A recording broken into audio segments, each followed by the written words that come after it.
a big part of getting accountability right is moving from a fear-based environment to a trust-based environment. So how do we know that we're in a fear-based environment, or what are the symptoms of fear-based environments?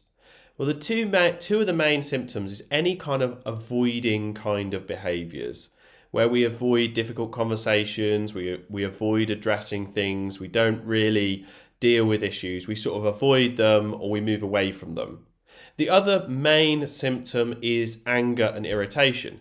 So if we think that anger equals accountability, unfortunately it does and it doesn't. It's a very poor way of creating accountability. You can't really create high levels of accountability with anger.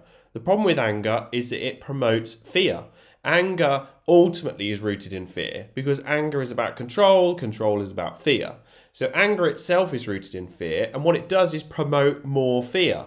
So what do people do? You get angry with them, they lie, they hide, they manipulate, they control, they do all of these things to try and protect themselves because they're afraid. These are all fear-based behaviours. So we've got to be able to move to a trust-based environment where we can have a really honest and candid conversation. But that is in the context of a learning environment where the priority is to help this person to learn, to help them to grow, to help them to develop.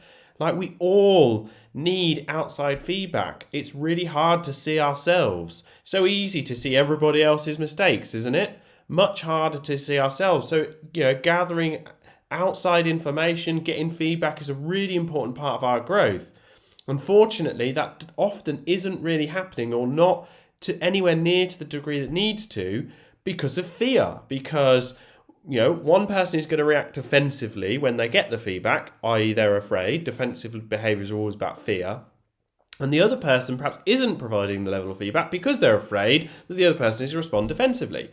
So it's really, really important that we teach managers and leaders how to have more honest and candid conversations while also creating much higher levels of psychological safety, where it's safe, where people can be wrong and safe at the same time. Getting this right is foundational when it comes to accountability. And it's really important that we teach managers and leaders how to be able to create those kinds of environments within their own teams if we want to get accountability right.